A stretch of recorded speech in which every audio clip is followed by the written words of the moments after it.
ఏపీలో ఎన్నికల వేళ సిఐడి మరోసారి దూకుడు ప్రదర్శించింది. అమరావతి పరిధిలోని అసైన్డ్ ల్యాండ్ స్కామ్ లో ఛార్జ్ షీట్ దాఖలు చేసింది. దీంతో ఛార్జ్ షీట్ లో మాజీ సీఎం చంద్రబాబుతో పాటు మాజీ మంత్రి నారాయణ పేర్లు కూడా ఉన్నాయి.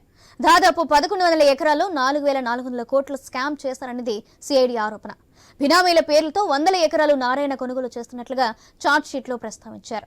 మందడం, రాయపూడి, లింగాయపాలెం, ఉద్దండరాయనిపాలెంలో అసైన్డ్ భూముల్లో ల్యాండ్ పూలింగ్ పేరుతో స్వాహా చేశారని సిఐడి ఆరోపించింది. రేటు ఇదే విషయానికి సంబంధించి మరో సమాచారం మా ప్రతినిధి హరీష్ అందిస్తారు. హరీష్, సౌజన్య, ల్యాండ్ పూలింగ్ సంబంధించి ప్రధానంగా రాజధాని పరిధిలో జరిగినటువంటి ల్యాండ్ కుంభకోణం ఏదైతే ఉందో దానిపైన గత కొన్ని రోజులుగా కూడా విచారణ కొనసాగుతున్నటువంటి సిచ్యువేషన్ ఉంది. ప్రధానంగా వైసీపీ ప్రభుత్వం అధికారంలోకి వచ్చిన తర్వాత గత ప్రభుత్వ హయాంలో జరిగినటువంటి రాజధాని భూముల అక్రమాలకు సంబంధించినటువంటి అంశం పైన ప్రత్యేకమైనటువంటి విచారణ చేపట్టింది. ఇప్పుడు తాజాగా సిఐడి ప్రత్యేకంగా ఛార్జ్ షీట్ ను కూడా దాఖలు చేసినటువంటి దాఖలాలు ఒక రకంగా సంచలనంగా మారాయి. అందులో 4 పేర్లు ఉన్నాయి. అందులో ప్రధానంగా మాజీ ముఖ్యమంత్రి నారా చంద్రబాబు నాయుడు, అదేవిధంగా మాజీ మంత్రి నారాయణతో పాటుగా ప్రైవేటు సంస్థకు చెందిన రామకృష్ణ హౌసింగ్ ఎండీగా ఉన్నటువంటి అంజన్ కుమార్ తో పాటు అప్పుడు తహసీల్దార్ గా ఉన్నటువంటి మరొక అధికారి పైన కూడా ఛార్జ్ షీట్ లో పేర్లు పేర్కొంటూ సంచలనంగా మారింది.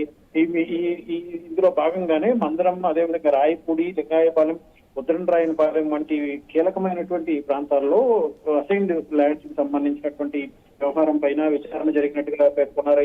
ఆయా ప్రాంతాల్లో జరిగినటువంటి ల్యాండ్ స్కామ్ ఏదైతే ఉందో అది 4000 కోట్ల పైగా ఉంటుంది.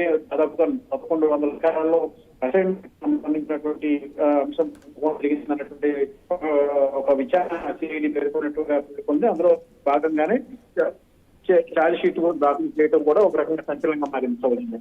Right, thank you Harish.